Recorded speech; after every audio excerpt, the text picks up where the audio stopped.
ते चरणारविन्दम् नारायण विधी आदिनाथ बाळकृष्ण जय सद्गुरुनाथ श्रोता वक्ता श्री पांडुरंग हरी वासुदेव हरी। ओम नमो सद्गुरु जय जय मध्वमुनी महाराज। ओम नमो सद्गुरु जय जय मध्वमुनी महाराज। ओम नमो सद्गुरु जय जय मध्वमुनी महाराज। हरे ओम नमो सद्गुरु जय जय मध्वमुनी महाराज। मध्वमुनी महाराज जय जय मध्वमुनी महाराज। मध्वमुनी महाराज जय जय मध्वमुनी महाराज। मध्वमुनी महाराज जय जय मध्वमुनी महाराज। मध्वमुनी महाराज जय जय मध्वमुनी महाराज। ओम नमो सद्गुरु जय जय मध्वमुनी महाराज। ओम नमो सद्गुरु जय जय मध्वमुनी महाराज। ओम नमो सद्गुरु जय जय मध्वमुनी महाराज। हरि ओम नमो सद्गुरु जय जय मध्वमुनी महाराज। मध्वमुनी महाराज जय जय मध्वमुनी महाराज। हरि मध्वमुनी महाराज जय जय मध्वमुनी महाराज। मध्वमुनी महाराज जय जय मध्वमुनी महाराज। हरि मध्वमुनी महाराज जय जय मध्वमुनी महाराज। ओम नमो सद्गुरु जय जय मध्वमुनी महाराज। हरि ओम नमो सद्गुरु जय जय मध्वमुनी महाराज। ओम नमो सद्गुरु जय जय मध्वमुनी महाराज। ओम नमो सद्गुरु जय जय मध्वमुनी महाराज। ओम नमो सद्गुरु जय जय मध्वमुनी महाराज। ओम नमो सद्गुरु जय जय मध्वमुनी महाराज। किसनगिरी बाबा जय जय किसनगिरी बाबा। किसनगिरी बाबा जय जय किसनगिरी बाबा। किसनगिरी बाबा जय जय किसनगिरी बाबा।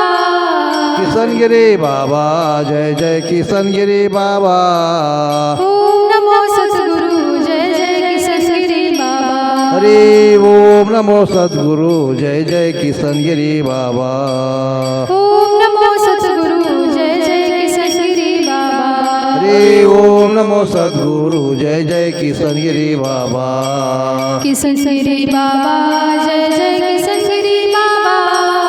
किसनगिरी बाबा जय जय किसनगिरी बाबा। किसनगिरी बाबा जय जय किसनगिरी बाबा। किसनगिरी बाबा जय जय किसनगिरी बाबा। ओम नमो सद्गुरु जय जय किसनगिरी बाबा। ओम नमो सद्गुरु जय जय किसनगिरी बाबा। ओम नमो सद्गुरु जय जय किसनगिरी बाबा। हरि ओम नमो सद्गुरु जय जय किसनगिरी बाबा। बाळकृष्ण बाबा जय जय बाळकृष्ण बाबा। बाळकृष्ण बाबा जय जय बाळकृष्ण बाबा। बाळकृष्ण बाबा जय जय बाळकृष्ण बाबा। बाळकृष्ण बाबा जय जय बाळकृष्ण बाबा। ओम नमो सद्गुरु जय जय बाळकृष्ण बाबा। हरि ओम नमो सद्गुरु जय जय बाळकृष्ण बाबा। ओम नमो सद्गुरु जय जय बाळकृष्ण बाबा। ओम नमो सद्गुरु जय जय बाळकृष्ण बाबा। बाळकृष्ण बाबा जय जय बाळकृष्ण बाबा। बाळकृष्ण बाबा जय जय बाळकृष्ण बाबा। बाळकृष्ण बाबा जय जय बाळकृष्ण बाबा। बाळकृष्ण बाबा जय जय बाळकृष्ण बाबा। ओम नमो सद्गुरु जय जय बाळकृष्ण बाबा। ओम नमो सद्गुरु जय जय बाळकृष्ण बाबा। ओम नमो सद्गुरु जय जय बाळकृष्ण बाबा। हरि ओम नमो सद्गुरु जय जय बाळकृष्ण बाबा। ओम नमो सद्गुरु जय जय बाळकृष्ण बाबा। हरि ओम नमो सद्गुरु जय जय बाळकृष्ण बाबा।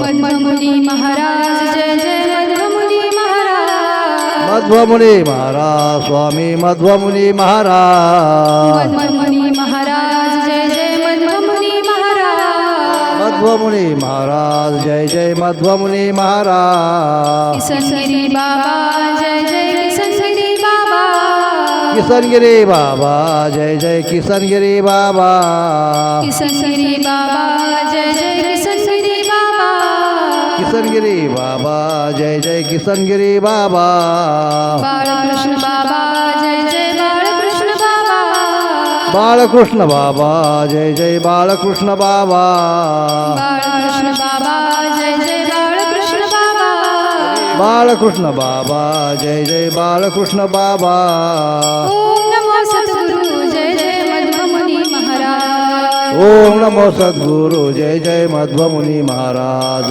ओम नमो सद्गुरु जय जय मध्वमुनी महाराज ओम नमो सद्गुरु जय जय मध्वमुनी महाराज ओम नमो सद्गुरु जय जय मध्वमुनी महाराज ओम नमो सद्गुरु जय जय मध्वमुनी महाराज मध्वमुनी महाराज की जय सद्गुरुनाथ महाराज की जय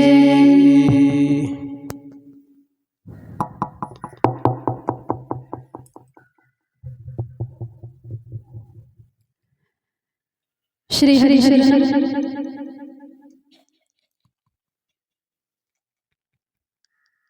समर्थ सद्गुरु श्री मध्वमुनी महाराजांच्या कृपाशीर्वादाने आपापल्या सद्गुरूंच्या कृपाशीर्वादाने आपल्या आई वडिलांनी केलेल्या पुण्याईचा परिणाम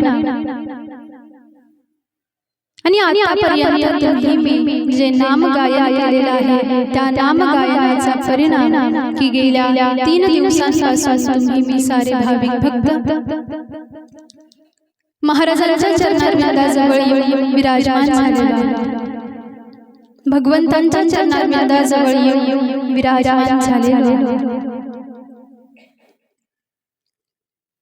ज्या सद्गुरूंनी या भूमीला पवित्रता दान केली ज्या सद्गुरूंनी या गावाला पवित्रता दान केली ज्या सद्गुरूंनी या गावाच्या आसपास असलेल्या परिसराला पवित्रता दान केली त्या सद्गुरूंची जरा शब्दांच्या रूपाने सेवा करण्याला तुम्ही मी आरंभ केलेला आहे सेवा करत स्वामींच्या कृपेने सद्गुरूंच्या कृपेने त्यांचं चरित्र त्यांच्या चरित्राची सेवा तुमच्या माझ्याकडून करणं चालू आहे या मृत्यू लोकांमध्ये फक्त 2 असे तत्व आहेत 2 असे व्यक्तिमत्व आहेत 2 अशा गोष्टी आहेत की या दोघांचं चरित्र होतं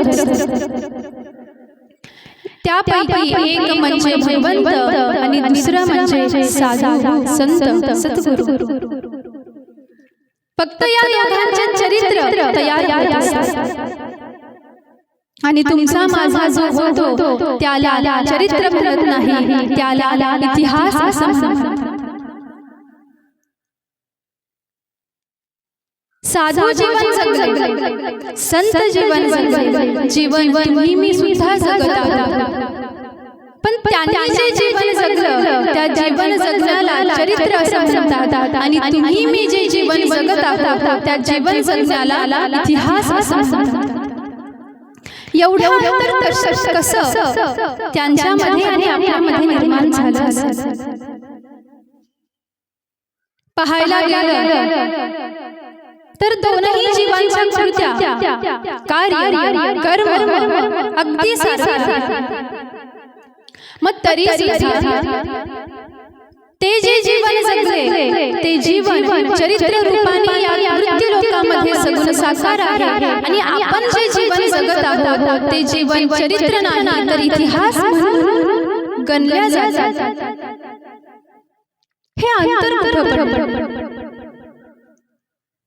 साधू संतांचं जीवन जर का तुम्ही मी पाहिलं, तुकोबारायांचा जन्म जर का तुम्ही मी पाहिला, नाथबाबांचा जन्म पाहिला, ज्ञानोबारायांचा जन्म पाहिला, गुरुबा काकांचा जन्म जर का तुम्ही मी पाहिला, जसे आपण जन्माला आलो तसे ते सुद्धा जन्माला आले. लहानपणी जसे आपण खेळलो वागडलो तसं त्यांनी सुद्धा लहानपणी खेळ खेळले, आनंदाने जीवन व्यतीत केले. तरुणपणी जसा आपण विवाह केला तसा साधू संतांनी सुद्धा विवाह केला. जसे आपल्याला लेकरं बाळ झाले तसे साधू संतांना सुद्धा लेकरं बाळ झाले. जसा आपण उद्योग कामधंदा व्यवसाय केला तसंच साधू संतांनी सुद्धा उद्योग व्यवसाय कामधंदा केलेला आहे. एक दिवस साधू संत या मृत्यू लोकांमधून निघून जातात आणि एक दिवस तुम्ही मी सुद्धा हा देह सोडून निघून जातात. जसा साधू संतांनी देह ठेवला तसा तुम्हाला मला सुद्धा देह ठेवावाच लागणार.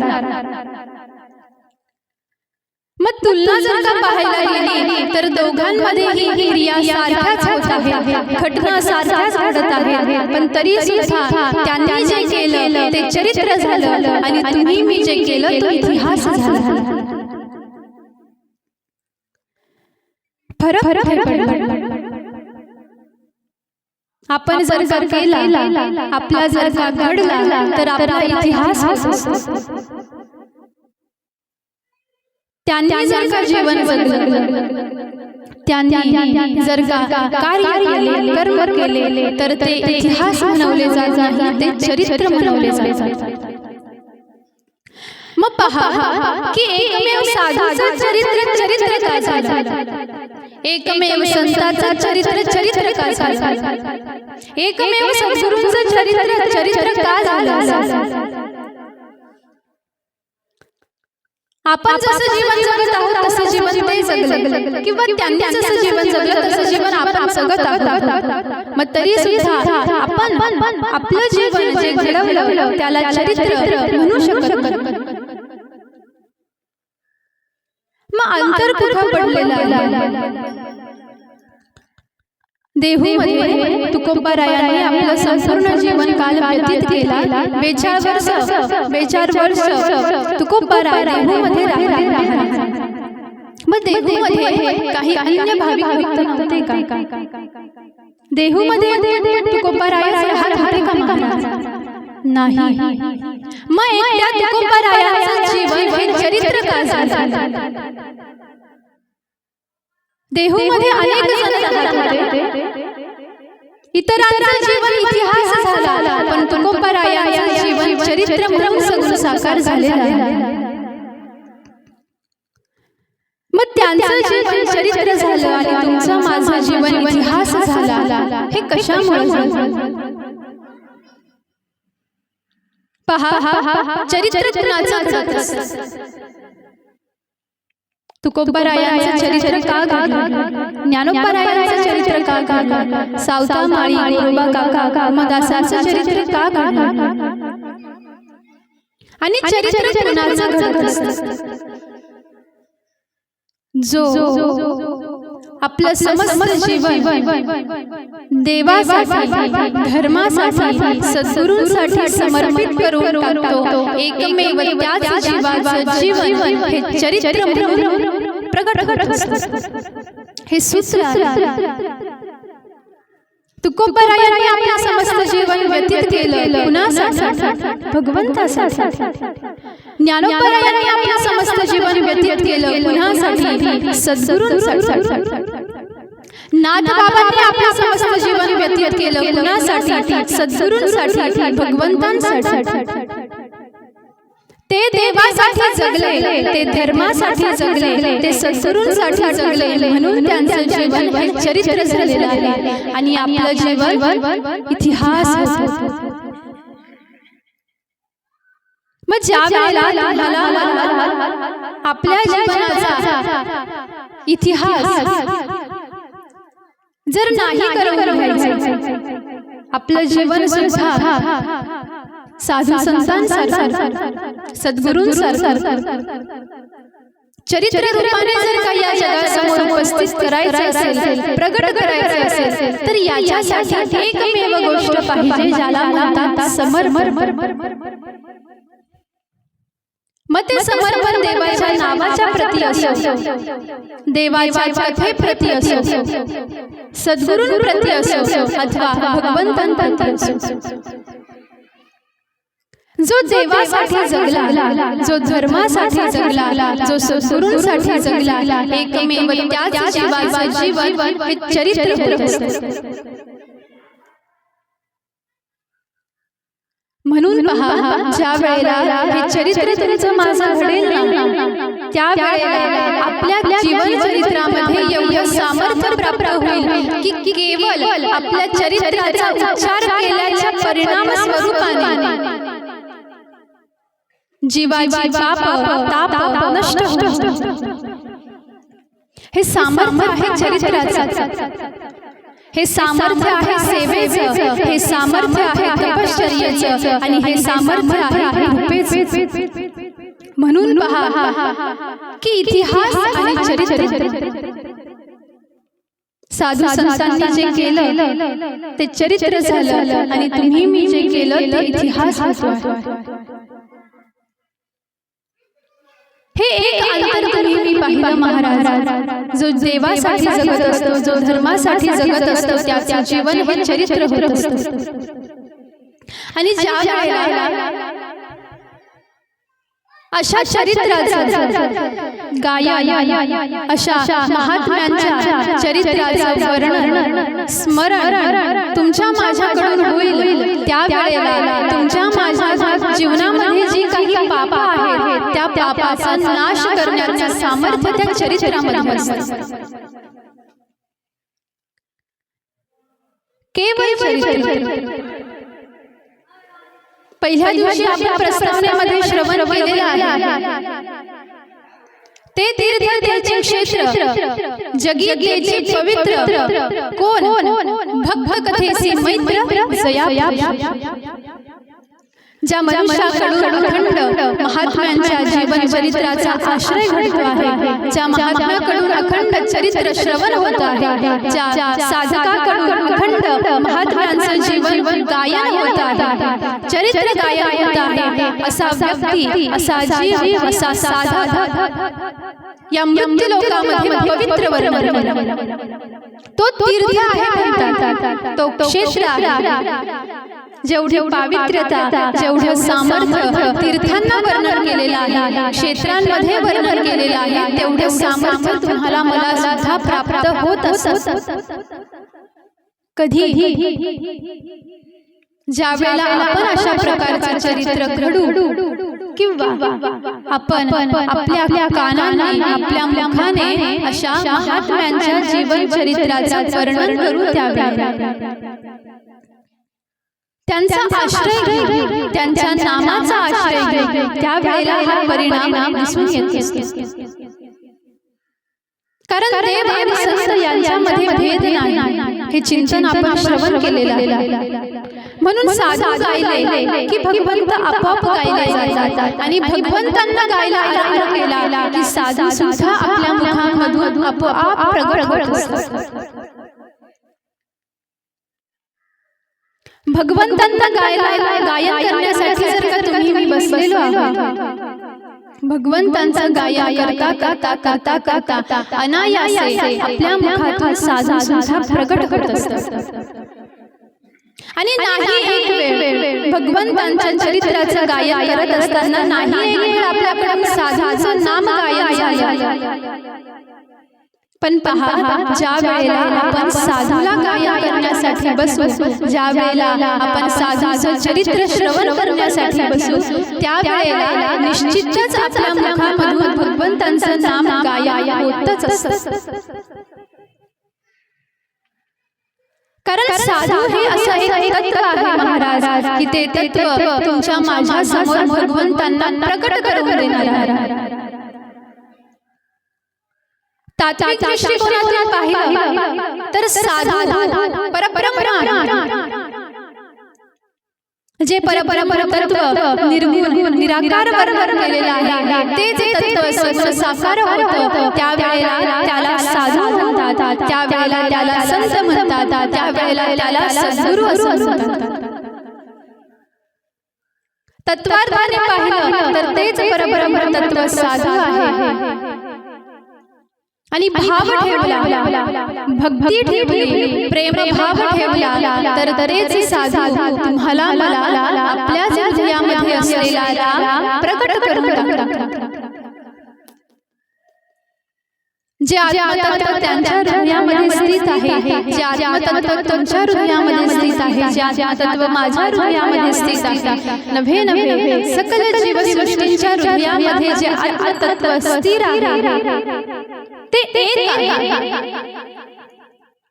देह जरी तुम्हाला मला भिन्न दिसत असेल रूप जरी तुम्हाला मला भिन्न दिसत असेल स्वभाव जरी तुम्हाला मला भिन्न दिसत असेल तरी सुद्धा जे आत्मरूपाने या शरीरामध्ये गुप्त रूपाने बसलेला ज्याला चैतन्य असं म्हणतात ते चैतन्य केवळ एक आहे केवळ एक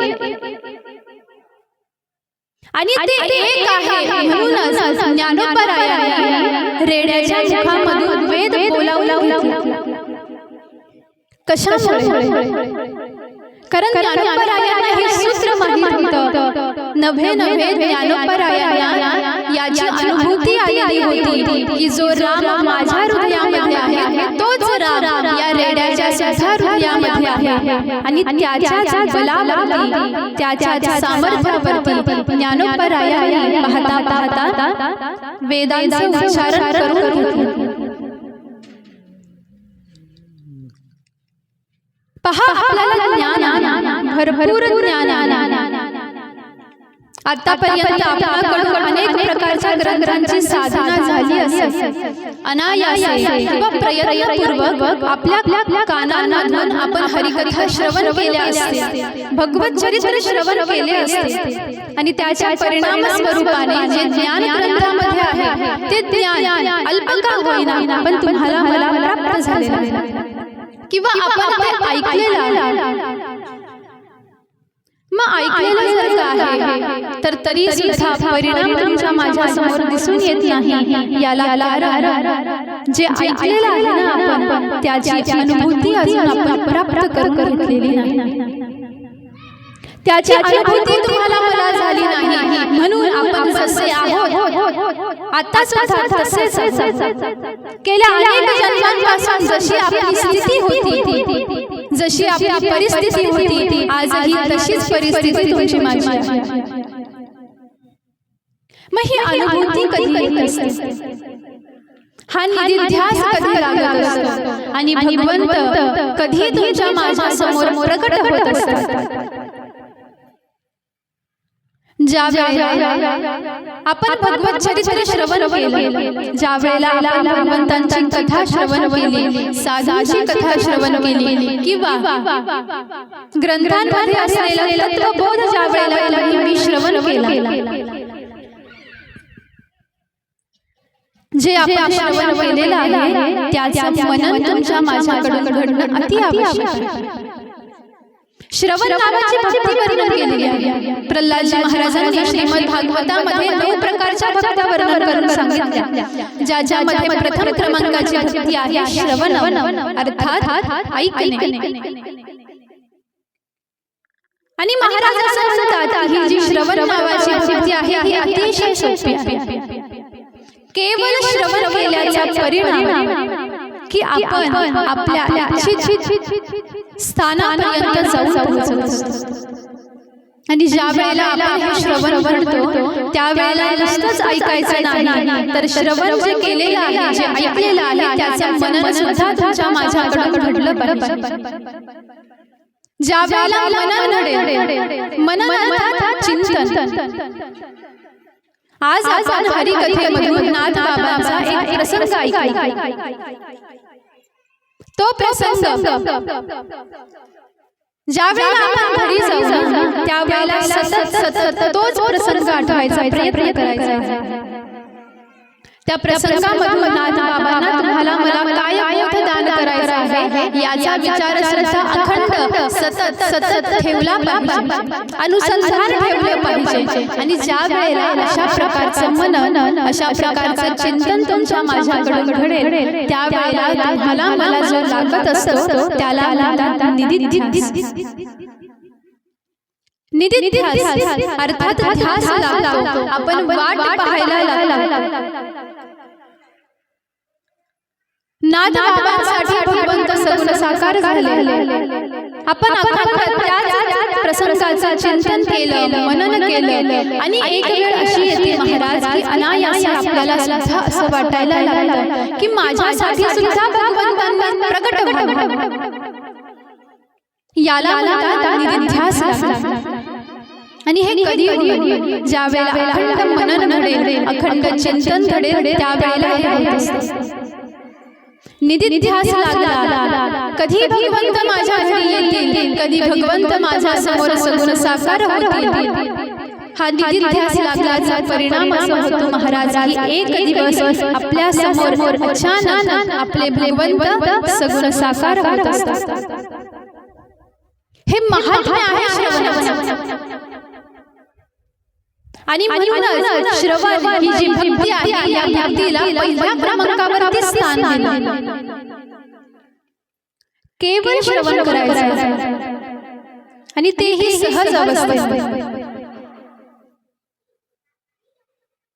आपल्या अध्यात्मशास्त्रामध्ये 4 प्रकारचे मार्ग भगवंतापर्यंत नेऊन पोहोचवणारे आहेत.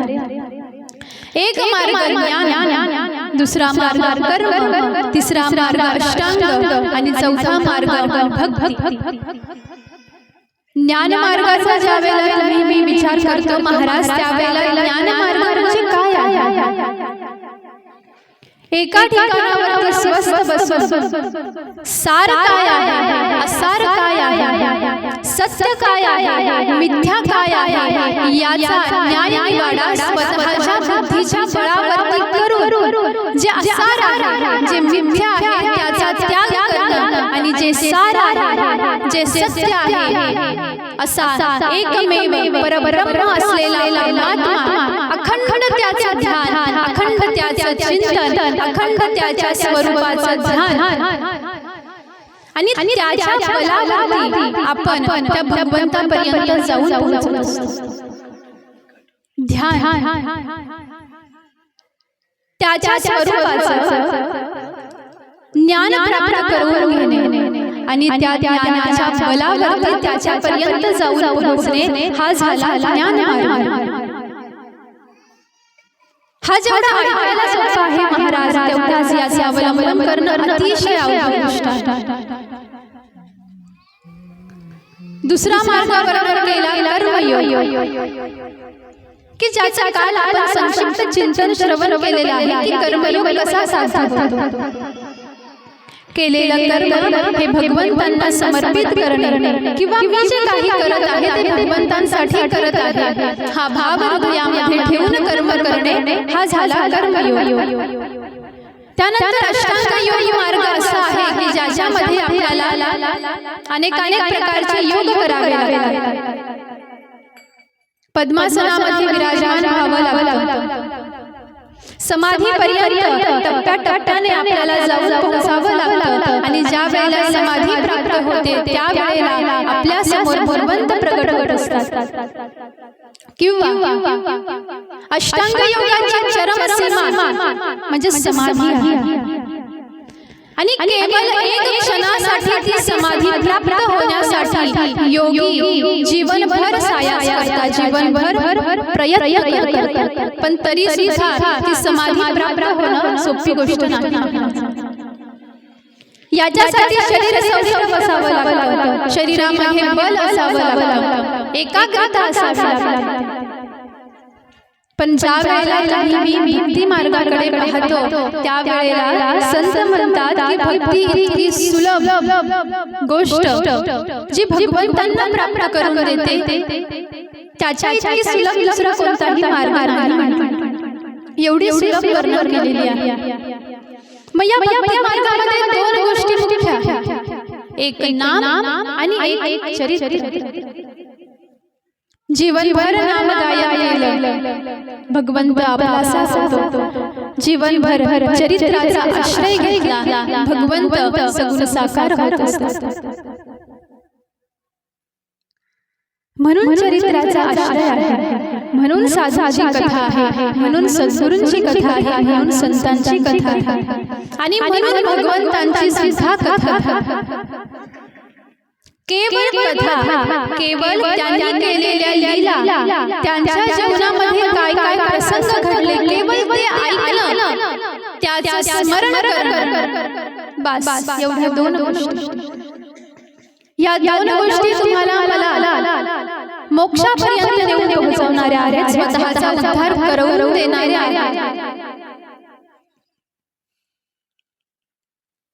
आणि म्हणूनच आपली गेल्या 3 दिवसांपासून या मार्गावरती वाटचाल आरंभ झालेली आहे, ज्याच्यामध्ये आपण आपल्या सद्गुरूंचं मध्वमुनीनाथांचं चरित्र श्रवण केलं. गेल्या 2 दिवसांपासून मी नाथांना ऐकत आहे. पैठण क्षेत्रामध्ये जो महात्मा प्रगट झाला, ते नाथ आज आपल्यासाठी आपली आई आहे, आपल्यासाठी आपले वडील आहे, नव्हे आपल्यासाठी आपला परिवार आहे. आणि कालच्या उत्तर भागामध्ये तुम्ही मी श्रवण केलं. काय श्रवण केलं आपण? आपली कथा कथापर्यंत आली होती काय?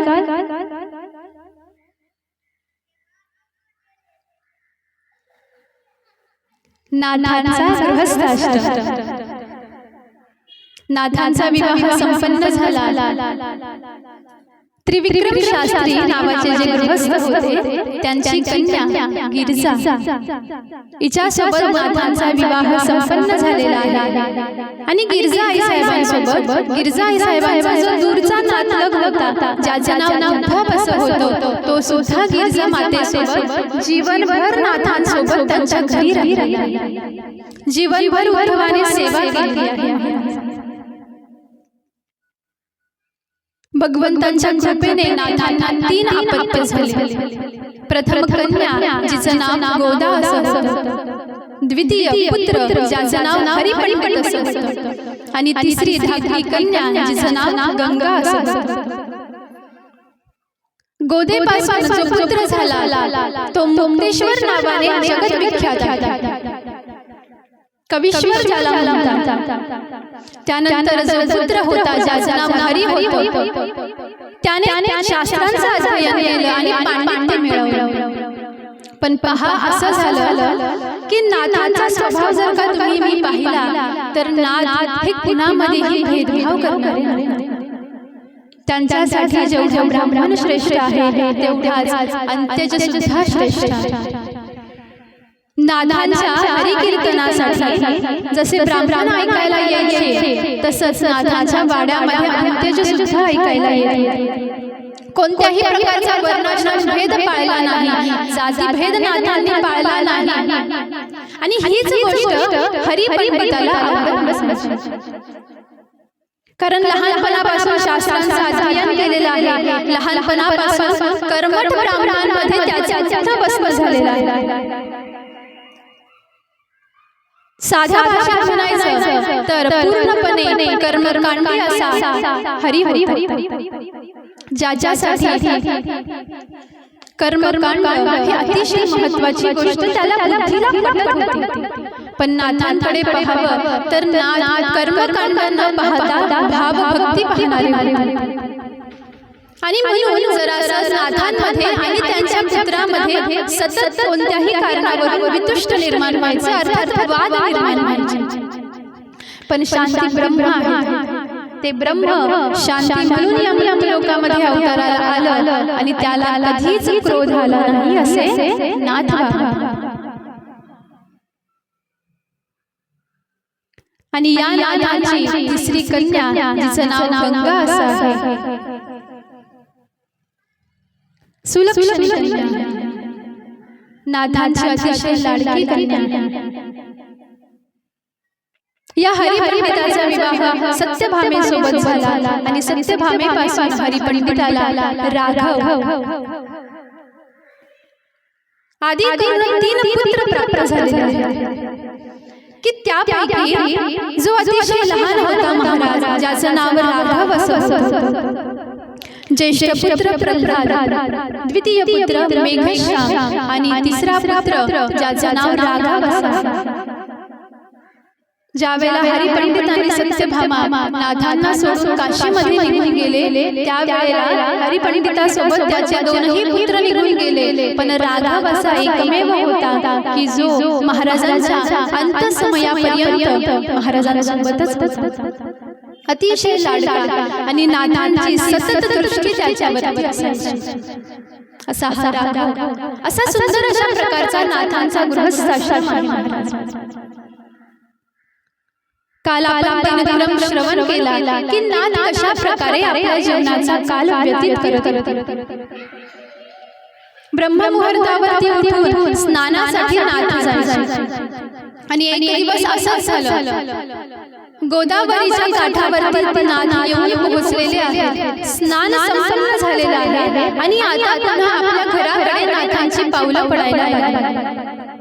पण एवढ्या वेळामध्ये कुणी एक यवन होता, तो नाथांच्या समोर आडवा आला आणि नाथांच्या अंगावरती थुंकला. हे पाहिले नाथांच्या लक्षात आलं आणि एक शब्द सुद्धा त्याला न बोलता नाथ परत माघारी फिरले, पुन्हा गंगेमध्ये स्नान केलं आणि पुन्हा वापस येऊन पोहोचले. पुन्हा त्या यवनाने तोच प्रकार केला. असं एकदा झालं, दोनदा झालं, तीनदा झालं, चारदा झालं, नव्हे 108 वेळा तो यवन नाथांच्या अंगावर थुंकला आणि 108 वेळा नाथांनी त्याला काहीही शब्द न बोलता स्नान केले. 108 वेळा ही ती करून झालेली आहे. नाथांसमोर तो यवन येऊन पोहोचलेला आहे आणि हे पाहिलं ज्या वेळेला आपली चूक लक्षात आली त्या यवनाच्या आणि नाथांच्या चरणावरती लोटांगण घातलं. महाराज क्षमा करा. या बुद्धी विचाराने मी तुमची परीक्षा पाहण्याचा प्रयत्न करत. संपूर्ण गावातील लोक मला सांगत होते की नाथांइतका शांत वृत्तीचा मनुष्य महात्मा आपल्या पैठणामध्ये. मी हे मान्य करायला पाहिजे होतं, पण माझ्या बुद्धीला सुचलं तुमची परीक्षा घेणं आणि या पाप्याकडून, या विषयी जीवाकडून, या पामर जीवाकडून तुमची परीक्षा घेण्याचं कृत्य घडलं. नाथा मला क्षमा करा. नाथांनी त्या यवनाला उचललं, आलिंगन दिलं आणि म्हटले, अरे बाबा, तू माझी क्षमा मागू नकोस, उलट मीच तुला आता धन्यवाद द्यायला पाहिजे की आज तुझ्यामुळे मला 108 वेळेला गंगेचे स्नान घडलेलं आहे. यवन अंगावरी थुंकला थुंकला, यवन अंगावरी थुंकला, अंगावरी थुंकला, हा यवन अंगावरी थुंकला. हरे प्रसाद देऊन मुक्त केला, प्रसाद देऊन मुक्त केला, यवन अंगावरी थुंकला थुंकला, यवन अंगावरी थुंकला, यवन अंगावरी थुंकला, हा यवन अंगावरी थुंकला. यवन अंगावरी थुंकला, प्रसाद देऊन मुक्त केला. नाथांच्या ऐवजी जर का तुम्ही मी त्या ठिकाणावरती असतो महाराज, तर आपण काय केलं असतं? पण नाथ शांती ब्रह्म आहे. ते ब्रह्म शांती रूपाने प्रगट झालेला आहे आणि प्रसाद काय दान केला असेल? भाव असा निर्माण होतो की नाथांनी त्याला शांतीच दान दिली असेल. कारण आपल्याकडे जे आहे आपण दुसऱ्याला तेच देणार असतो. जसा आपला स्वभाव आहे आपण तशीच समोरच्याला वागणूक देत असतो.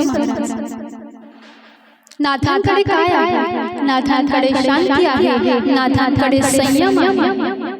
आणि कदाचित नाथांनी त्या यवनाला सुद्धा तेच दान केलं असणार आणि त्याला प्रसाद असणार. त्या यवनामध्ये परिवर्तन घडून आलं. नाथांची कृपा झाली आणि नाथ पुन्हा आपल्या राजवाड्यावर येऊन पोहोचले. या पैठण क्षेत्रामध्ये एक दंडवत स्वामी म्हणून एक महाराज होते. जीवनभर त्यांनी नमन भक्ती अर्थात वंदन भक्ती केली. आपण प्रथमतः जी श्रवण भक्ती वर्णन केली ना, त्या श्रवण भक्तीमध्ये हे जे 9 प्रकार सांगितले आहेत प्रल्हादजी महाराजांनी, श्रवणम, कीर्तनम, विष्णुस्मरणम, पादसेवनम, अर्चनम, वंदनम, दास्य, सख्य, आत्मनिवेदन, हे जे 9 प्रकार सांगितलेले आहेत याच्यामध्ये एक भक्ती वर्णन केली जिला वंदन भक्ती असे म्हणतात, अर्थात नमन भक्ती. मग ही भक्ती कशी आहे? केवळ नमस्कार, केवळ नमस्कार. जो कोणी दिसे, जे जे भेटे भूत, ते ते मानिजे भगवंत, हा भक्ती योग निश्चित जाण माझा. ज्ञानोबराय या वंदन भक्तीचं वर्णन करतात. जे जे भेटे भूत, ते ते मानिजे भगवंत. जो जो व्यक्ती तुमच्या माझ्या समोर येईल, नव्हे नव्हे जो जो जीव तुमच्या माझ्या समोर येईल त्याला भगवंत म्हणून नमस्कार कर. ही झाली वंदन नावाची, नमन नावाची भक्ती, नमस्कार नावाची भक्ती. आणि या दंडवत स्वामींनी जीवनभर हीच भक्ती केली. जे जे कोणी त्यांच्या समोर यायचे, दंडवत स्वामी त्यांना नमन करायचे, त्यांना नमस्कार करायचे. कोणत्या भावनेने? भगवंत आहेत या भावनेने. आणि एक दिवस असं झालं की वाळवंटामधून दंडवत स्वामी निघालेले असताना त्यांनी पाहिलं की समोर एक गाढव मरण पावलेला. आणि स्वभावानुसार दंडवत स्वामी त्याच्या जवळ आले आणि अनायासे त्या गाढवाला नमस्कार घडला. जसाच नमस्कार घडला तसाच ते मेलेलं गाढव पुन्हा जिवंत झालं. हा चमत्कार पाहिला लोकांनी. दंडवत स्वामींच्या त्याच वेळेला लक्षात आलं की मला सिद्धी प्राप्त झाली आहे. साऱ्या पैठणामध्ये चर्चा जाऊन पोहोचली की दंडवत स्वामी मेलेली माणसं जिवंत करतात, मेलेली माणसं जिवंत करतात. पाहता पाहता वाऱ्यासारखी बातमी सगळीकडे पसरून गेली. पण याचा परिणाम असा झाला की दंडवत स्वामी घाबरले, कारण त्यांना प्रसिद्धी नको होती. आणि म्हणून दंडवत स्वामी तिथून जे निघाले येऊन पोहोचले नाथांच्या वाड्यात. घडलेली सारी घटना नाथांना वर्णन करून सांगितली आणि म्हटले, महाराज आता मी काय करू? मला त्याच क्षणाला लक्षात आलं की मला सिद्धी प्राप्त झालेली आहे. आता मी काय करू? त्यावेळेला थोडा वेळ नाथांनी ध्यान केलं. आपलं ध्यान संपन्न झाल्यानंतर नाथ म्हणतात, दंडवत स्वामी आता तुमच्या समाधीची वेळ समीप आली आहे. आता तुम्ही समाधी घेतली पाहिजे. आणि नाथांच्या आदेशाने अन्न पाण्याचा त्याग केला आणि दंडवत स्वामींनी त्याच ठिकाणावरती समाधी घेतली. दंडवत स्वामींनी समाधी घेतलेली आहे ही गोष्ट पुन्हा पैठणामध्ये वाऱ्यासारखी पसरली. आणि जे कर्मठ ब्राह्मण होते ते महाराजांना दूषण द्यायला लागले. नाथ महाराजांना नको नको ते बोलायला लागले. आणि एक दिवस असंच नाथ महाराज महादेवाच्या मंदिरामध्ये दर्शनासाठी गेले होते. दर्शन करून बाहेर आले तर काही कर्मठ ब्राह्मणांचा घोळका महाराजांच्या जवळ येऊन पोहोचला. त्यातला एक जण म्हणायला लागला, म्हटले, नाथ महाराज तुम्हाला असं वाटलं असेल की मी हरिहरितन करतो, मी देवाचे उत्सव साजरे करतो, याचा अर्थ मी या पैठणामध्ये श्रेष्ठ आहे आणि माझ्या इतका श्रेष्ठ सारखा अन्य कोणता या पैठणामध्ये जर का असेल तर तो तुम्हाला सहन झाला नाही. आणि म्हणून नाथा महाराज तुम्ही दंडवत स्वामींना समाधी घ्यायला. परंतु तेवढ्याच शांत वृत्तीनं तेवढ्याच सरळ स्वभावाने नाथ महाराज म्हणतात की तुम्हाला जरी असा गैरसमज झाला असला तरी सुद्धा भगवंतांनी मला सांगितलं की आता दंडवत स्वामींचा समाधी काल समीप आलेला आहे. त्यांना समाधी घ्यायची त्यांची वेळ आली होती, पण निमित्त काय करायला पाहिजे तर निमित्त त्या गाढवाचं केलं आणि दंडवत स्वामींनी समाधी घेतली. यात मी काही केलं नाही, त्यांच्या समाधीसाठी निमित्त लागत होतं आणि ते निमित्त भगवंतांनी घडवून आणलेलं. आणि पहा की दंडवत स्वामींचा स्वभाव सुद्धा वृत्ती सुद्धा नव्हे त्यांना जे ज्ञान प्राप्त होतं ते ज्ञान इतकं परिपक्व झालेलं होतं की त्यांना ती सिद्धी सुद्धा एक अडचण वाटायला लागली. त्यांनी विचार केला, दंडवत स्वामींनी विचार केला की आज माझ्याकडून अनायासे हे मेलेलं गाढव जिवंत झालेलं आहे. उद्या पैठणामध्ये ज्यांच्या घरामध्ये एखादा मनुष्य मरण पावला की दुसऱ्या दिवशी ते माझ्याकडे घेऊन येतील आणि म्हणतील याला जिवंत करा. या जीवन चक्रामध्ये या मृत्यू लोकांमध्ये ज्या काही घटना घडतात त्या घटनेमध्ये किंवा जन्म आणि मृत्यू या दोन घटनेमध्ये कधीही भगवंत आणि संत हस्तक्षेप करत जन्म मृत्यूला जर भगवंत स्वतः अडसर येत नाही तर आपण तुम्ही कोण हा विचार दंडवत स्वामींचा आहे. आणि म्हणून दंडवत स्वामी म्हणतात की आता मला राहायचं नाही. हा सारा भाव नाथ महाराज वर्णन करून सांगत आहेत, परंतु कुणीही ऐकण्यासाठी तयार नाही. कारण त्या ब्राह्मणांना निमित्त लागत होतं, कारण लागत होतं की महाराजांना दूषण लावतील, नको अशा प्रकारे महाराजांवर टीका करतात. निमित्त लागलं आणि त्यातला एक जण समोर आला आणि म्हणायला लागला की तुम्ही तर भारत ज्ञानोबरायांसारखा तत्वज्ञान ज्ञानासाठी आरंभ केला. अहो, ज्या ज्ञानोबरायांसारखं तुम्ही बोलतात ना त्या ज्ञानोबरायांनी रेड्याच्या मुखामधून वेद बोलावून घेतलेले आहे. तुम्ही स्वतःला त्यांचे दास म्हणून घेतात ना महाराज. असेल तुमच्यामध्ये सामर्थ्य तर हा जो दगडाचा नंदी आहे या नंदीला चारा खाऊ घालू लागला. नाथ म्हटले जशी हरी एक जणाने नाथांच्या हातामध्ये गवत आणून दिलं. हिरवागार चारा आहे. नाथांनी आपला उजवा हात त्या दगडाच्या नंदीवरून फिरवला, त्याच्या मुखावरून फिरवला आणि तो चारा त्याच्या मुखाजवळ आणल्याबरोबर त्या अचेतन असलेल्या नंदीमध्ये चैतन्य त्याला प्राप्त झालं आणि त्या नंदीनं तो चारा ग्रहण केला. जेवढा हातामध्ये चारा होता सगळा चारा संपन्न केला. तो नंदी उठला, नाथांना वंदन केलं आणि नाथांनी आदेश दिला, म्हटले नंदी महाराज आपलं काम संपन्न झालेलं आहे, आता आपण गोदावरीमध्ये प्रवेश. एक वेळेला नाथांना वंदन केलं आणि त्या नंदीनं गोदावरीमध्ये प्रवेश केला आणि त्या ठिकाणावरती नंदीची समाधी प्राप्त करत. ज्या वेळेला हा चमत्कार पाहिला ना त्यावेळेला त्या कर्मठ ब्राह्मणांचे तोंड गप्प पडपड. जेवढे लक्षात घ्या जसं आपल्या डोळ्यामध्ये एखादा कचरा गेला, आपल्या डोळ्यामध्ये एखादी घाण केली तर ती जशी आपल्याला सहन होत नाही ना तसं काही लोकांना या समाजामध्ये साधू सहन होत नाही, संत सहन होत नाही.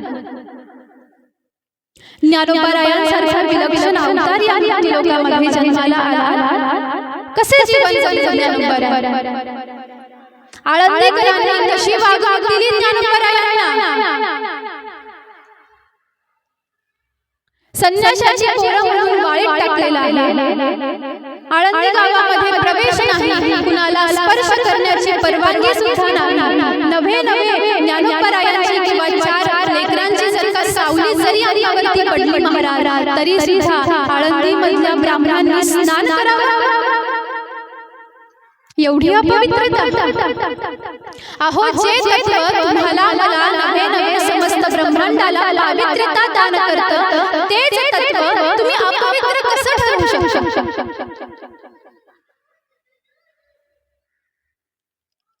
पैठणामध्ये नाथ महाराजांनी किती काल जीवन व्यतीत केला, पण तरी सुद्धा नाथ बाबांना सुद्धा वेळोवेळी परीक्षा द्यावी लागलीच की नाही?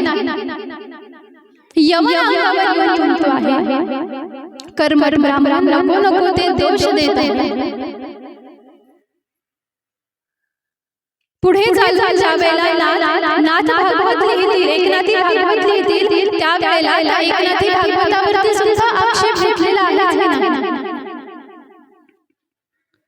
मग मला सांगा, एवढं काय साधू या जगामध्ये येऊन वाईट करतात? एवढं काय त्यांनी तुमच्या माझ्यासाठी वाईट करून ठेवलेलं आहे, वाईट करत आहे की तुम्हाला मला समाजामध्ये साधू सुद्धा साधत नाही. ज्ञानोबा भिक्षांच्या मागण्यासाठी आळंदीमध्ये गल्लोगल्ली फिरतात. ऊन तापलेलं आहे, सूर्य माथ्यावरती आलेला आहे, मस्तकावरती शिरस्त्राण नाही, पायामध्ये पायतन नाही, आणि आळंदीच्या रस्त्याने छोटेसे लेकरू भिक्षा मागत आहे. आणि ज्ञानोबा रायांच्या झोळीमध्ये काय येऊन पडतं? शेण कालवलेलं, माती कालवलेलं पीठ येऊन पडत आहे, विष्ठा येऊन पडते आहे. एवढा तिरस्कार, एवढा क्रोध कशासाठी? पहा, जोपर्यंत या मृत्यू लोकामध्ये साधू आहेत ना, तोपर्यंत ही पृथ्वी स्थिर आहे. ज्या वेळेला या पृथ्वीवरून साधू नावाचं तत्व निघून जाईल, त्या वेळेला या पृथ्वीला धारण करण्याचं सामर्थ्य शिल्लकच राहणार. मग तिथे तुमची माझी गलती काय? मग का साधूच्या वाट्याला एवढा अपमान यावा? का म्हणून साधूच्या वाट्याला एवढी परीक्षा यावी? परीक्षा घेणारे कोण आहोत? तुम्ही, मी.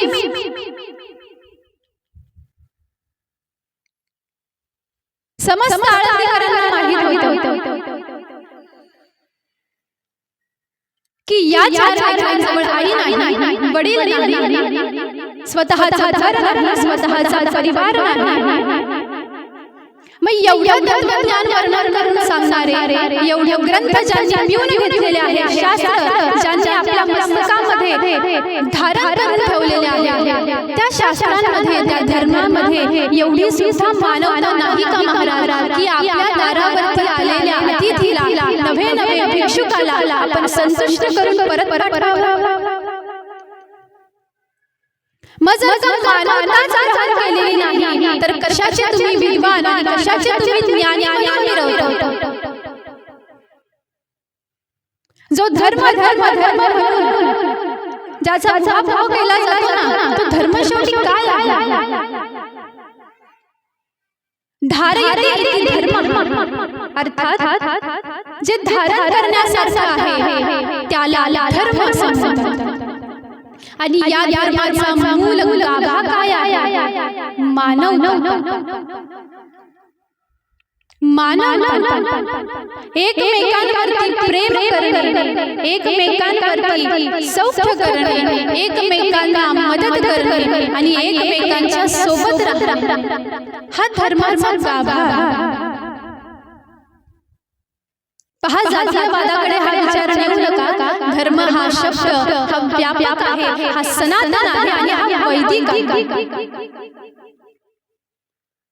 त्या धर्माच्या अगोदर कोणत्याही प्रकारचं दूषण लावू नका. जे तत्व आहे, धर्म नावाचं जे तत्व आहे, त्या तत्वाचा मूल गाभा मानवता.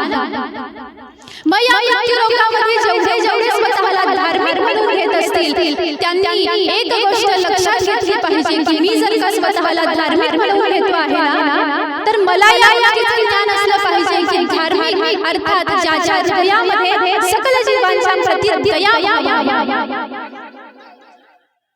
आणि ज्याच्या हृदयात दयाभाव आहे, तोच सत्यार्थाने धार्मिक आहे.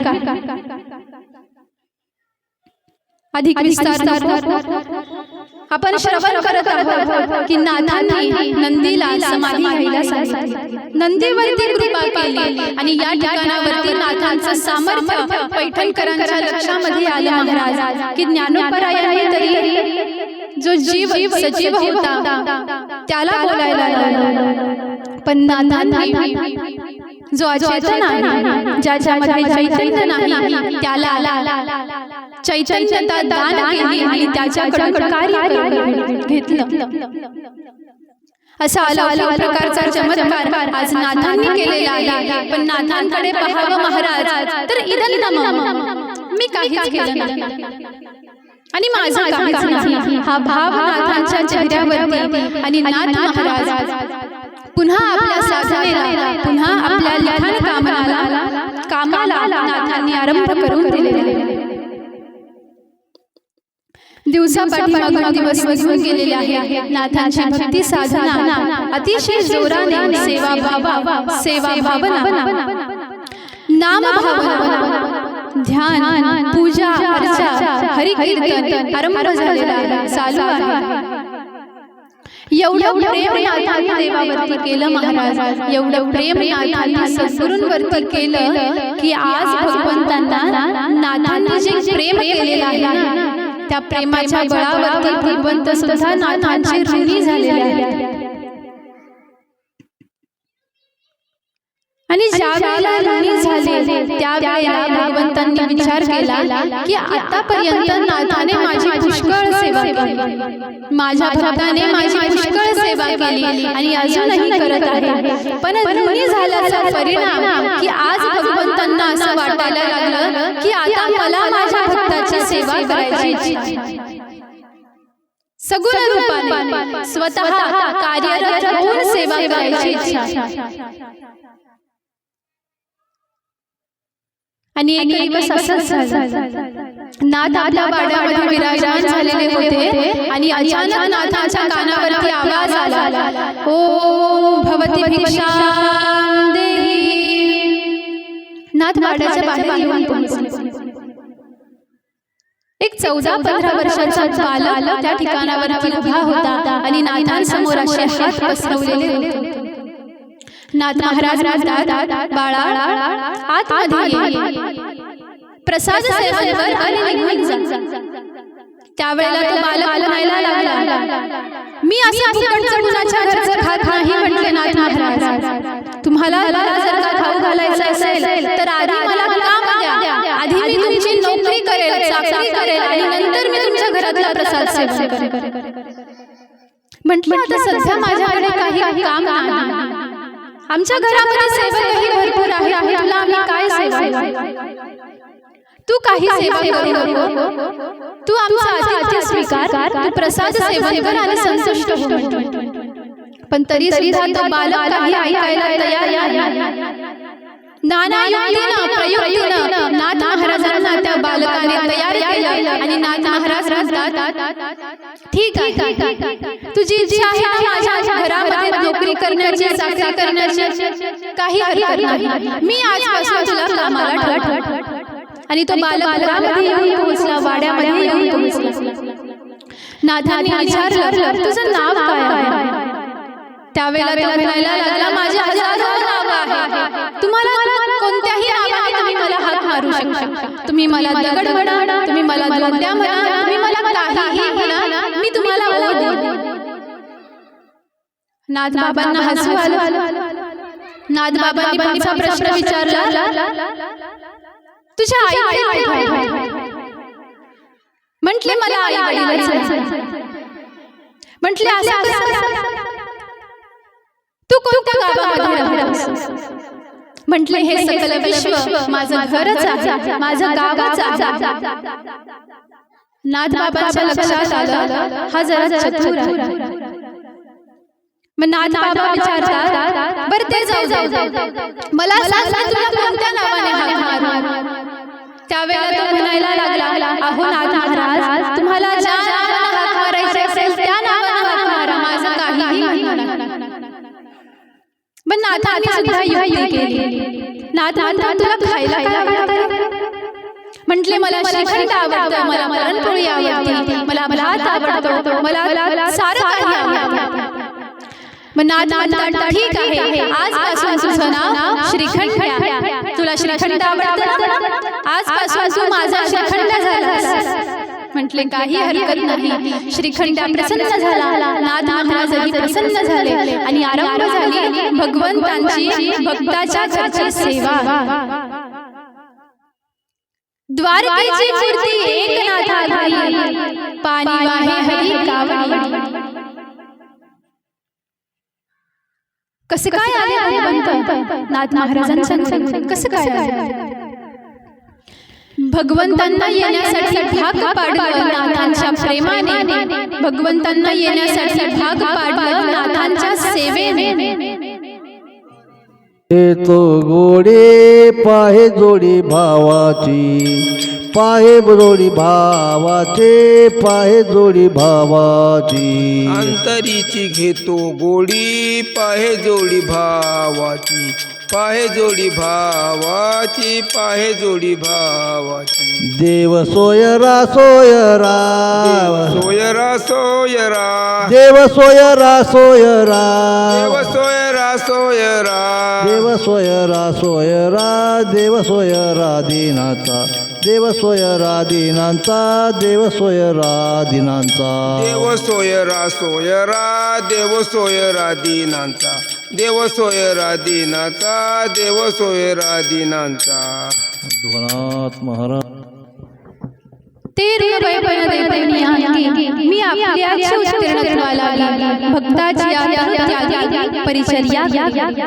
ज्ञानोबा ज्ञानेश्वरीमध्ये हा भाव वर्णन करतात की ज्या वेळेला भक्त भक्ताच्या प्रेमामध्ये, भक्ताच्या सेवेमध्ये, त्याच्या प्रेमाला म्हणून, त्याच्या सेवेला म्हणून भगवंत त्या भक्ताचे ऋणी होऊन जातात.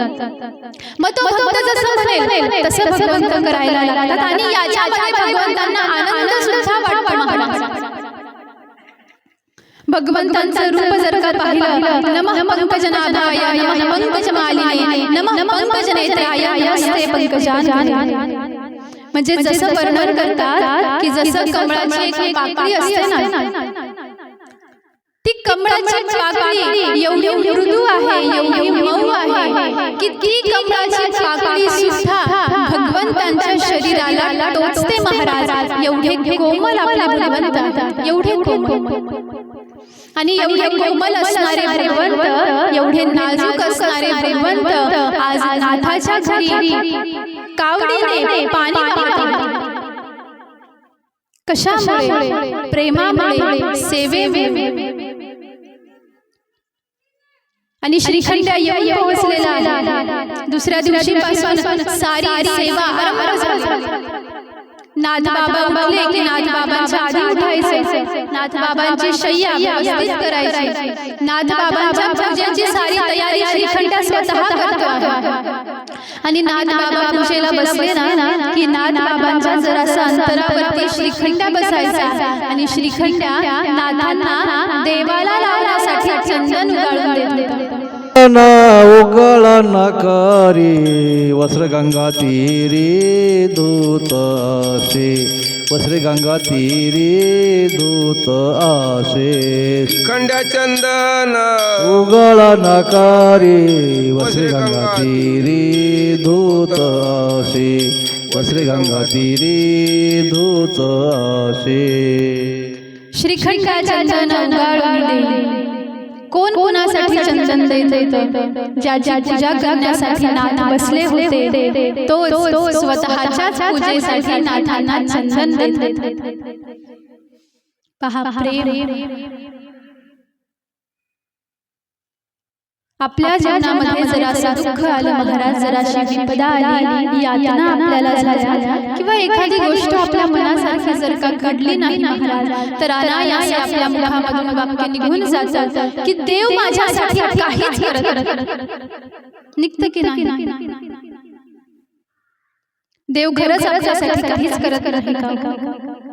कालच आपण ऐकलं ना की आपण आतापर्यंत जगत आहोत कुणामुळे? त्यानं श्वास दिले म्हणूनच. नसता या मृत्यू लोकामध्ये गर्भामध्ये जीव आला की त्याचा मृत्यू होतोच. नुकतं जन्म झालेलं लेकरू असो त्याचा सुद्धा मृत्यू होतो. आईनं बालवयामध्ये असलेला जीव असो त्याचा सुद्धा मृत्यू होतो. तारुण्यामध्ये असतो की त्याचा सुद्धा मृत्यू होतो महाराज. पण आतापर्यंत तुम्ही मी जगत आहोत ना, कशामुळे? आपण खाल्लं नाही महाराज. त्याला आपल्याला अजून जगून घ्यायचं आहे म्हणून आपण जगतो. नाथांच्या जीवनामध्ये संकट काही कमी आले असतील का? नाथांना काही दूषण कमी प्राप्त झाले असतील का? पण तरी सुद्धा नाथांनी अखंड देवाची भक्तीच केली, अखंड देवाचं नामच गायन केलं. आणि आज पाहता तर काय, नाथांच्या अगदी जवळ श्रीखंड बसलेला आहे, अर्थात भगवंत बसलेला आहे.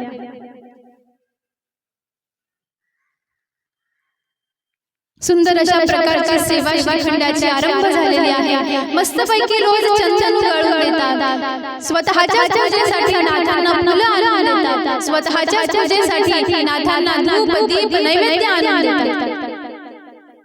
नाथ लेखन कामाला बसले किंवा सारं घर झाडून घ्यायचे, गोदावरीवरती जायचे, नाथांचे वस्त्र धुवायचे, कावडीनं पाणी आणायचे. आणि ज्यावेळेला नाथ बाबांची सेवा संपन्न झाली, नाथ बाबा आपल्या कामाला निघून गेले की मग श्रीखंड्या स्वयंपाक घरामध्ये जायचे आणि गिरजा आई साहेबांना मदत करायची. आता एकदमच स्वयंपाक घरामध्ये कसं जावं म्हणून श्रीखंड्या काय करायचा, सुरुवातीला भगवंत स्वयंपाक घराच्या उंबऱ्यावरतीच बसलो आणि तिथून बसल्या आई साहेबांसोबत गप्पा मारायच्या. 2-4 दिवस असं झालं. मग हळूहळू श्रीखंडाने आपलं पाऊल स्वयंपाक घरामध्ये एका कोपऱ्यामध्ये श्रीखंड बसायला लागला. मग आई साहेबांची जी सेवा असेल, आई साहेबांना जर का भाजी निवडायची असेल तर श्रीखंड म्हणायचा, आई मी निवडतो भाजी, तुम्ही दुसरं काम करा. मग श्रीखंड स्वतः भाजी निवडायचा. स्वयंपाकाची जी पूर्व काही तयारी असेल, कोरडी तयारी, स्वयंपाक घरामध्ये शिवलेला नाही, नुकताच प्रवेश केलेला आहे. आणि जेवढ्या काही वरच्या सेवा होत्या त्या सेवा श्रीखंडाने आरंभ केला. आणि पाहता पाहता आई साहेबांसोबत श्रीखंडाचं एवढं मैत्र जमलं, एवढं सौख्य जमलं की एक दिवस श्रीखंड म्हणायला लागला, आई साहेब आज स्वयंपाक मी करणार, आज मला नाथ महाराजांना माझ्या हातचं अन्न खाऊ घालायची इच्छा आहे, आज स्वयंपाक मी करणार. गिरजाई साहेब म्हणतात, अरे श्रीखंड्या तू पुरुष आहेस, पुरुषाला मला स्वयंपाक येतो का? म्हटले, आई तुम्ही एकदा खाऊन तर बघा. आई साहेबांना कसं तरी मनवलं आणि आई साहेबांनी होकार म्हटले, श्रीखंड्या माझी एक अट आहे, मी इथेच उभी राहील आणि तू जसा स्वयंपाक करतो तो स्वयंपाक मी पाहणार. श्रीखंड म्हणायला लागला, आई साहेब तुम्ही माझा स्वयंपाक पाहायचा नाही, तुम्ही जरी उभे राहणार असाल तर मी स्वयंपाकच करत. पण आई साहेब माझी अशी इच्छा आहे की मला नाथांना माझ्या हातचं खाऊ घालायचं आहे, मला आज स्वयंपाक करू द्या. आई साहेबांना कसं तरी स्वयंपाक घराच्या बाहेर काढलं. श्रीखंडाने स्वयंपाक घराचं दार आतून बंद केलं. आणि आपल्याला काय वाटतं, भगवंत स्वयंपाक करत असते? नाही महाराज, ज्याच्या केवळ कल्पना मात्रावरती अनंत ब्रह्मांड उत्पत्ती होती, अनंत ब्रह्मांडांची स्थिती होती आणि अनंत ब्रह्मांड लय पावतात, केवळ इच्छाशक्तीवरती, केवळ कल्पनेवरती तो परमात्मा स्वस्थ उभा राहणार आणि समोर सारे पदार्थ प्रकट करतात. आई साहेबांना खमंग सुगंध यायला लागला स्वयंपाकघरात आणि लक्षात आलं की श्रीखंडाने आता स्वयंपाक केलेला आहे. निमित्त मात्राला दार उघडलं. आई साहेबांनी आत प्रवेश केला. पाहतात तर काय पंचपक्वान्न तयार आहे. लक्ष्मी आई साहेबांच्या हातचा प्रसाद, त्याच्यापेक्षा सुद्धा अतीव गोडी भगवंतांच्या प्रसादाला. नाथ महाराज विराजमान झाले. नाथ महाराजांसमोर पंचपक्वान्नाचं ताट येऊन पोहोचलं आणि नाथ महाराजांनी एक घास खाल्ल्याबरोबर गिरजा आई साहेब येऊन पोहोचल्या. म्हटले, गिरजा मी रोज तुझ्या थोडासा स्वयंपाक खातो, पण आज अन्नाला जराशी विलक्षण चव आहे. आज अतिशय रुचकर जेवण लागतं आहे, फार गोड जेवण लागतं आहे. हा परिणाम कशाचा? त्यावेळेला गिरजाई साहेब सांगतात, नाथा अहो आज या श्रीखंडाने स्वयंपाक केलेला आहे. नाथांनी भगवंताकडे पाहिलं, कौतुक केलं आणि म्हटले, श्रीखंडा आजपासून रोज तू माझ्यासाठी स्वयंपाक कर. हे जसं ऐकलं, उभे उभे भगवंत उड्या मारायला लागले, टाळ्या वाजवायला लागले. एवढा आनंद भगवंतांना झाला. कशामुळे आनंद झाला? आजपासून मला माझ्या नाथांना माझ्या हातचं जेवण खाऊ घालता येईल याचा आनंद झाला. आणि आता श्रीखंडाने पाहता पाहता संपूर्ण स्वयंपाक घरावरती सुद्धा ताबा मिळवून घेतलेला. वाड्यामध्ये एखादी गोष्ट जर हवी असेल तर ती कुठे सापडेल? श्रीखंडाला विचारा. वाड्यामध्ये पाणी संपलेलं आहे, पाणी किती वेळामध्ये येईल? श्रीखंडाला विचारा. नाथांचं वस्त्र कुठे ठेवलेलं आहे? श्रीखंडाला विचारा. एवढंच नव्हे, हरी कीर्तनासाठी टाळ कुठे आहे? टाळ कोण वाजवणार? मृदुंग कुठे आहे? मृदुंग कोण वाजवणार? हे सुद्धा श्रीखंडाला विचारायचं. नाथांचा सगळा गृहस्थाश्रम, सगळा प्रपंच आता भगवंत पाहतात. आणि नाथांना याची जराशी सुद्धा कल्पना नाही महाराज. आणि भगवंत हा विचार सुद्धा नाथांच्या मनामध्ये, मस्तकामध्ये आणू देते. कारण जराशी सुद्धा कल्पना नाथांना जर का आली असती की हा जो श्रीखंड आहे ना हे भगवंत आहे, तर नाथाने मला ही सेवा करूच दिली. आणि म्हणून पहा, अतिशय आनंदामध्ये श्रीखंडासाठी सेवा आरंभ केलेली आहे, करतो आहे. आणि अतिशय आनंदामध्ये भगवंतांचा सुद्धा काल व्यतीत होतो. पण एक दिवस असं झालं, इकडे द्वारकेमध्ये मदनराय म्हणून एक भक्त होता. 12 वर्षापासून त्याने भगवंतांची भक्ती साधना करण्यासाठी, अनुष्ठान करण्यासाठी आरंभ केलेले होते. भगवंतांनी मला दर्शन द्यावं, भगवंतांनी माझ्यावरती कृपा करावी हा भाव होता मनामध्ये. आणि अनुष्ठान आरंभ केले. पाहता पाहता 12 वर्ष झाले आणि आज 12व्या वर्षाचा अंतिम दिवस. आणि त्या मदनरायाने असं मनोमन निश्चित केलेलं होतं की आज जर का भगवंतांनी मला दर्शन दिलं नाही तर उद्या प्रभात समयाला मी विष प्राशन करेल आणि माझा देहत्याग करेल. दिवस असताना जवळ अनुष्ठान जप करता करता अचानक मदनरायांना झोप लागली आणि झोपेमध्ये रुक्मिणी आई साहेब येऊन पोहोचले. रुक्मिणी आई साहेबांनी सांगितलं, म्हटले मदनराय, अरे तुझ्या भगवंतांना प्रगट करण्यासाठी हे अनुष्ठान आरंभ केलेलं आहे ना, तो परमात्मा महाराष्ट्रामध्ये पैठण क्षेत्रामध्ये जे नाथ महाराज राहतात त्यांच्या घरी सेवा करण्यासाठी गेलेले आहे. तुला जर का भगवंतांचं दर्शन घ्यायचं असेल तर तू नाथांच्या वाड्यामध्ये जा. तुला तिथं श्रीखंड अर्थात भगवंत प्राप्त होतील. जसं हे ऐकलं महाराज प्रवास आरंभ केला. वाटचाल करता करता करता करता मदनराय पैठण मध्ये येऊन पोहोचले. नाथांच्या वाड्यामध्ये प्रवेश केला. मदनराय महाराजांना आलेलं पाहिलं आणि नाथ महाराजांनी पाहुणचार आदरातिथ्य केले. आल्या आल्या मदनरायांनी प्रश्न केला, म्हटले नाथ महाराज श्रीखंड कुठे आहे? म्हटले असेल पाणी आणायला गेला असेल किंवा अन्य कोणत्या कामामध्ये गुंतला असेल. आपण कोण आहात?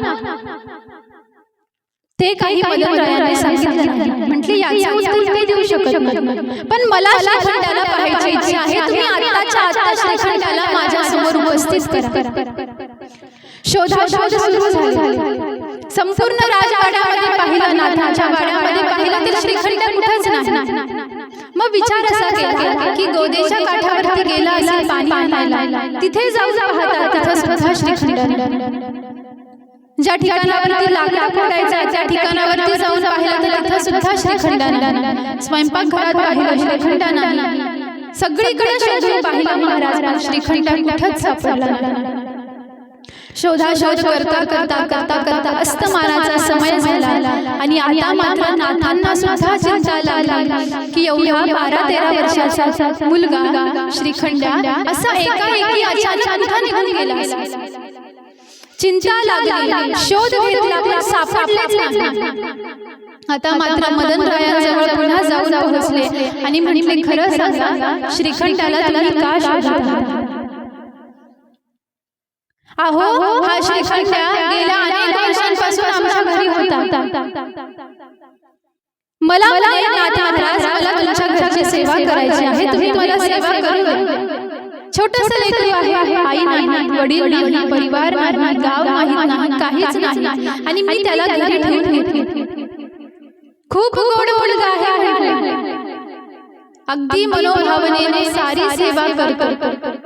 फार हा तुमचा आहे. त्यावेळेला मदनरायांनी हे ऐकलं महाराज. मदनराय घरून आले, स्वतःच्या नेत्रांमधून अश्रू वाहायला लागले आणि नाथ बाबांचे चरण म्हटले, नाथ महाराज अहो, जो श्रीखंड्या गेल्या कित्येक वर्षांपासून तुमच्या घरी राबतो आहे ना, तो श्रीखंड्या भगवंत आहे.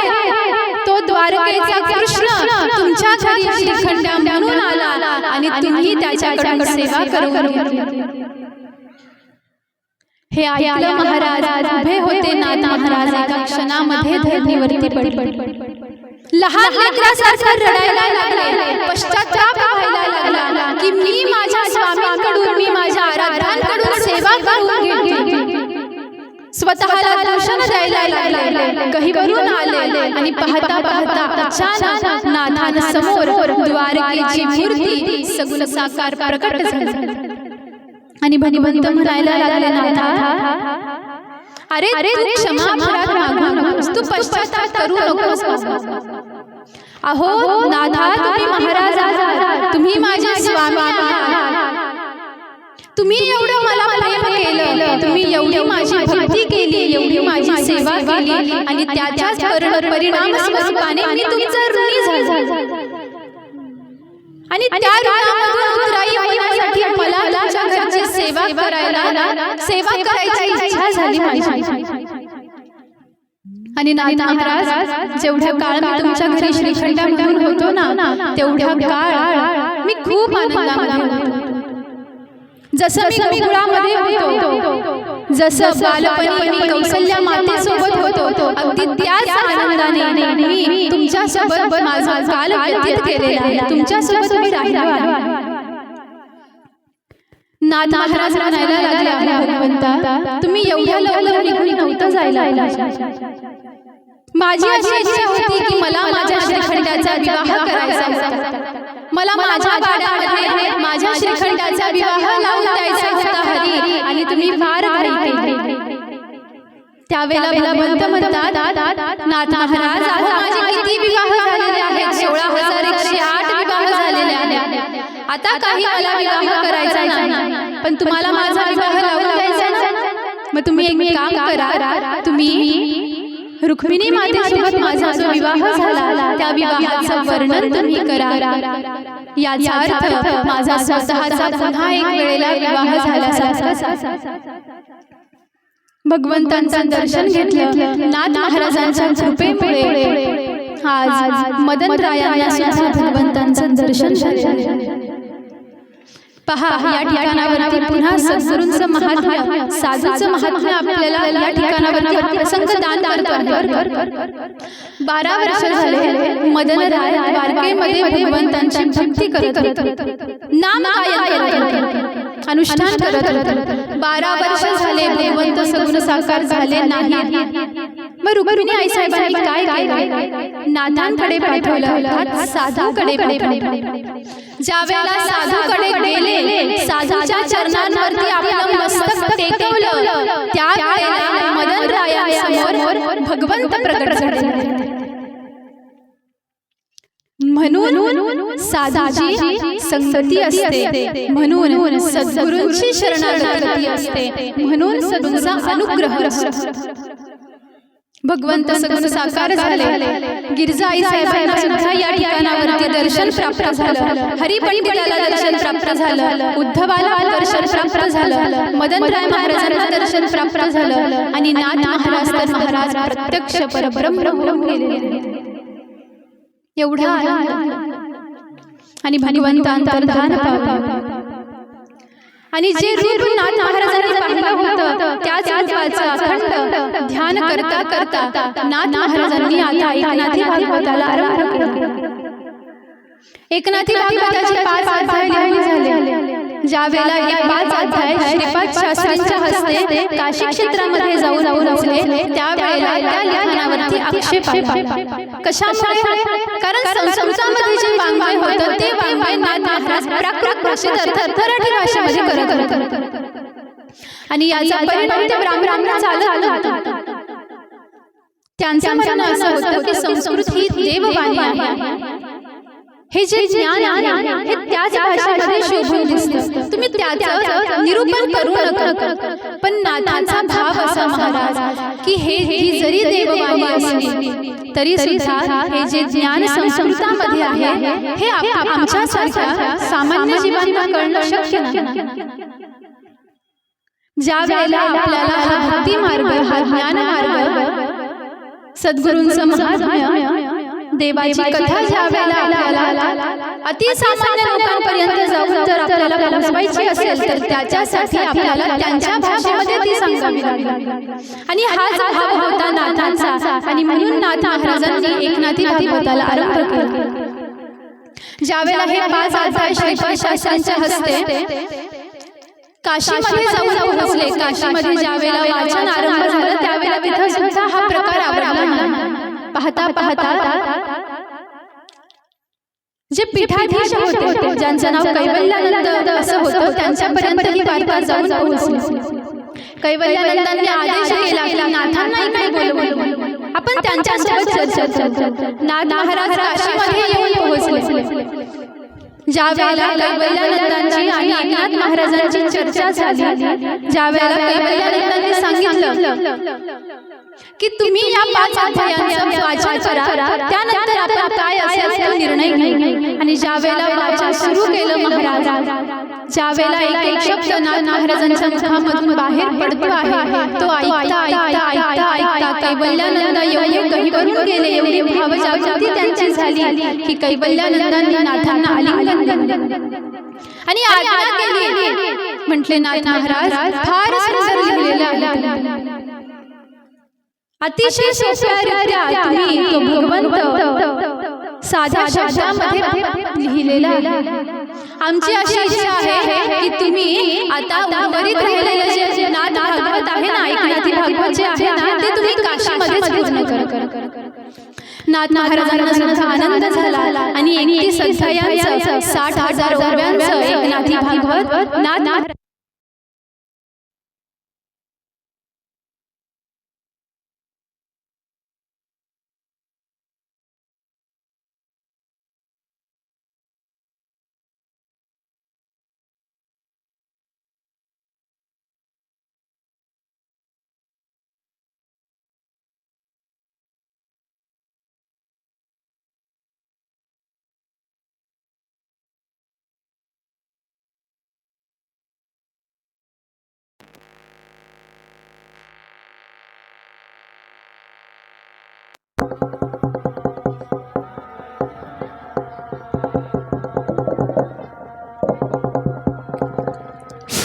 आणि उर्वरित राहिलेलं जे एकनाथी भागवत होतं ते नाथांनी काशी क्षेत्रामध्ये पूर्ण केलं. सुंदर अशा प्रकारची भव्य दिव्य मिरवणूक नाथ महाराजांची एकनाथी भागवताची काशी क्षेत्रामध्ये काढण्यात आली. नाथ भागवत संपन्न झालेला आहे. एकनाथी भागवत संपन्न झालेला आहे. आणि नाथ महाराजांनी विचार केला आता मी याच ठिकाणावरती रुक्मिणी स्वयंवर अर्थात देवांचा विवाह लिहिला. आणि याच ठिकाणावरती नाथांनी रुक्मिणी स्वयंवर सुद्धा लिहिली. पाहता पाहता अनेक ग्रंथ नाथ महाराजांनी लिहिलेले आहेत. एवढी ग्रंथ संपदा नाथ महाराजांनी तयार केली. रुक्मिणी स्वयंवर, हस्तामलक, भावार्थ रामायण अनेक ग्रंथ. आणि पाहता पाहता पाहता पाहता सारी ग्रंथ संपदा संपन्न केलेली आहे. सारा आपलं जीवन कार्य आता संपन्न झालेलं आहे याची जाणीव ज्यावेळेला नाथ महाराजांना झाली. पाहता पाहता नाथ महाराज वयोवृद्ध झालेले आहेत. नाथांच्या अगोदर नाथांच्या सद्गुरूंनी समाधी घेतली.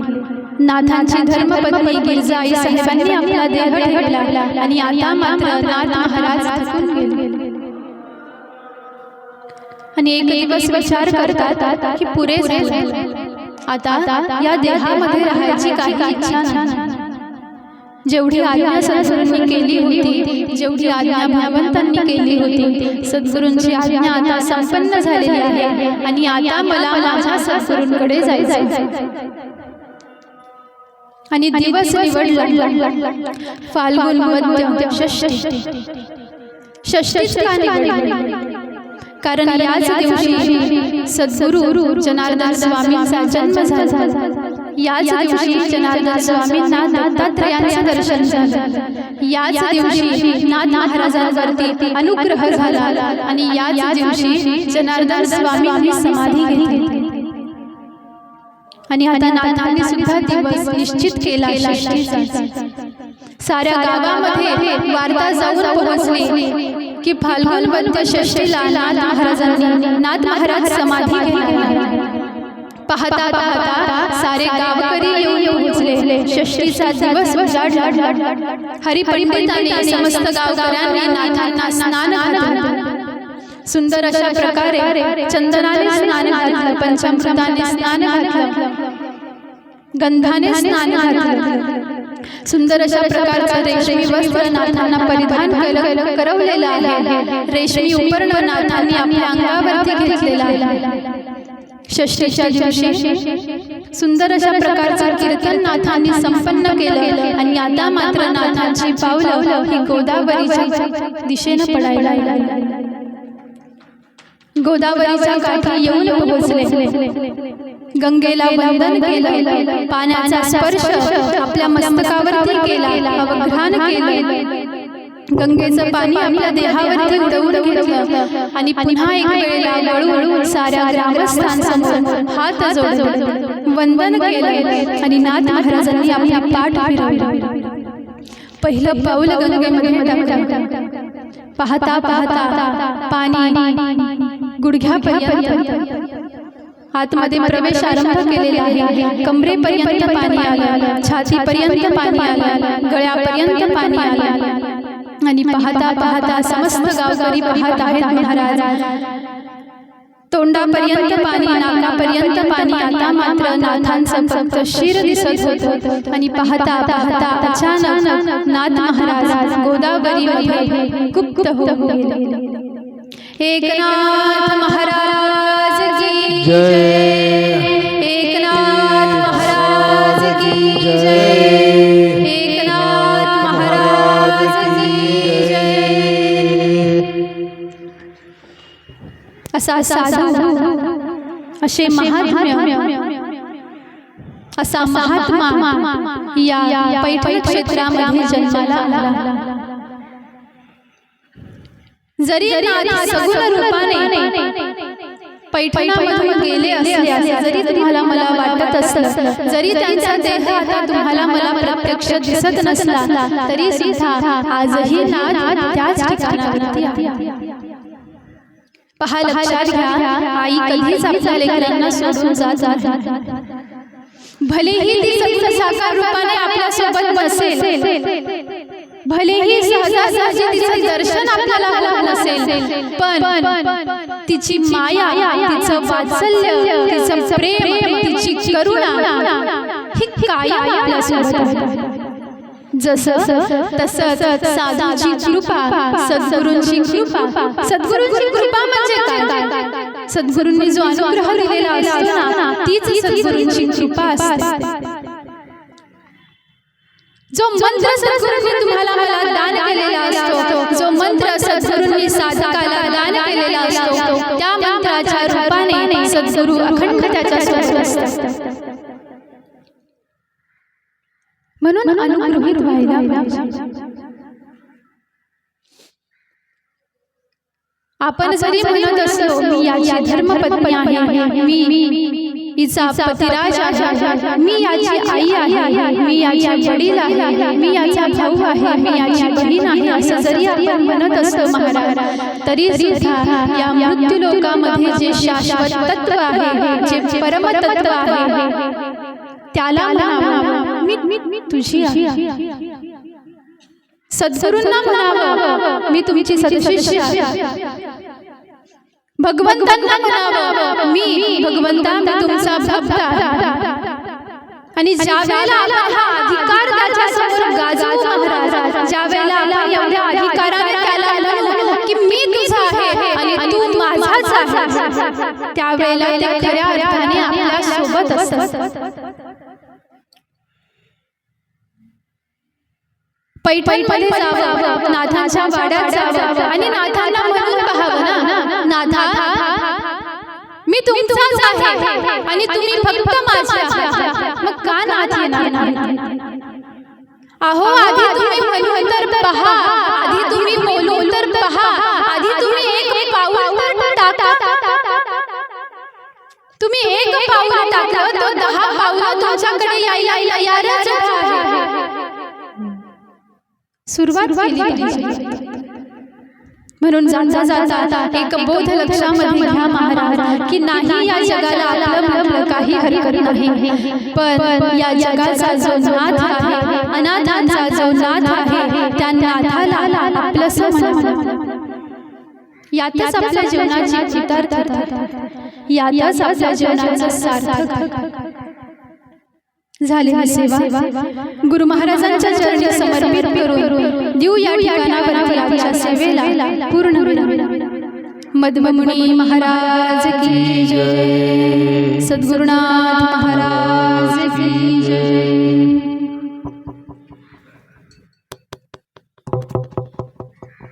ऐका आरती आई.